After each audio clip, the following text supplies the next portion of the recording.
உங்க உறவினர் பேர், அதாவது உங்க பேர் இல்லைன்னா வேற உங்க உறவினர் பேர், ரிலேட்டிவ் பேர் இருந்துச்சா 2002 2005 அப்படின்னு சொல்லிட்டு ஒரு காலமே ஃபில் பண்ண சொல்றாங்க எனுமரேஷன் ஃபார்ம்ல.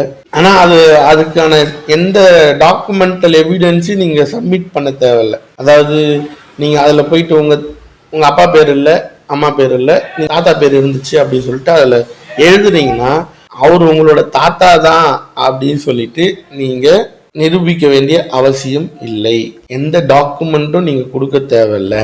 உங்க தாத்தா பேரு ராம்குமார்னு வச்சுக்கோ, உங்க தாத்தா பேர் ராம்குமார், அவரோட அப்பா பேரு தண்டபாணி அப்படின்னு வச்சுக்கோ, ராம்குமார்.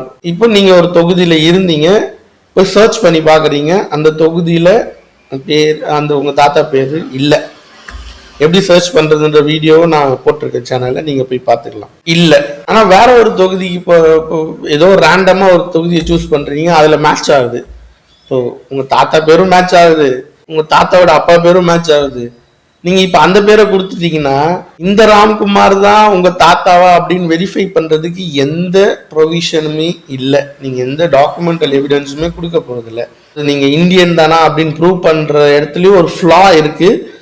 அதை கண்டிப்பா யூட்டிலைஸ் பண்ணிப்பாங்க நிறைய பேர். இப்போ அவங்க பேரை தவறாதான் இணைக்கிறாங்க, அது கான்சியஸா நான் தப்பு தான் பண்றேன், என் பேர் எனக்கு இங்க ஓட்டுரிமை இல்லை, நான் இந்தியனே இல்லை, ஆனா என் பேரை கண்டிப்பா இதுல சேர்க்க போறேன் அப்படின்னு சொல்லிட்டு ஏற்கனவே ஒரு ஆதாரோ இல்லை ஒரு ஓட்டர் ஐடியோ வச்சிருப்பாங்க. அவங்க எப்படி அந்த எனுமரேஷன் ஃபார்ம் ஃபில் பண்ணும்போது அதுல என்ன அவங்க அப்பா பேர் என்னன்னு கொடுத்துருக்காங்களோ அதே பேரோட மேட்ச் ஆகிற ஒரு ஆள் பேரை சர்ச் பண்ணி அவங்க டீட்டெயில்ஸை ஃபில் பண்ணிட்டு போயிட போறாங்க.